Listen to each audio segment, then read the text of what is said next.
Hey. Okay, so I was popping on really quick because my husband actually pointed out something to me that was pretty cool. So I just had to write, we just did our taxes, and so it was like $40,000 in taxes. And he goes, babe, have you ever written a check for that much? And I was thinking about it like, oh, these numbers, I'm kind of used to these numbers now. Hey, Susan. And so it was really funny because I was thinking back, and I remember when I had to write my first rent check for $1,600, and I wrote the check to the person we were renting from, and I wrote it wrong. I actually wrote $1,600, which I guess you're not supposed to write on a check. You're supposed to write $1,600, but I had never written a check that was in the thousands ever on any level, so I didn't know.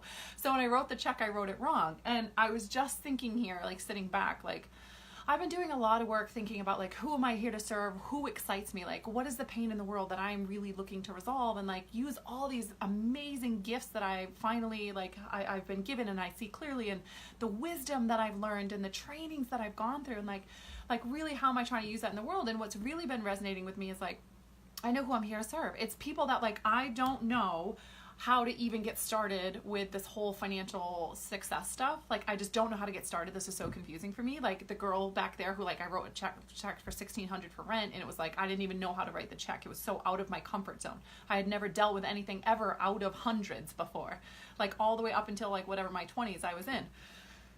And the other piece is obviously, coaches who are really trying to get established and just went off, trying to differentiate themselves from other people in the world. Like, that is my heart, and like, this is why, right? Like, so just today, like, we're like, oh, 40K in taxes, like the money's all put aside, it's no big deal. And like, one of the checks I wrote was like for 23,000 something, whatever. And like, so I wrote it, and like, there wasn't enough room on the line, and my husband was like, you've never written a check that much. And I flashed back to the time when I wrote that $1,600 check, and I didn't know how to write it. There wasn't enough room on the line because I've never written a check that big. I didn't have enough room on the line.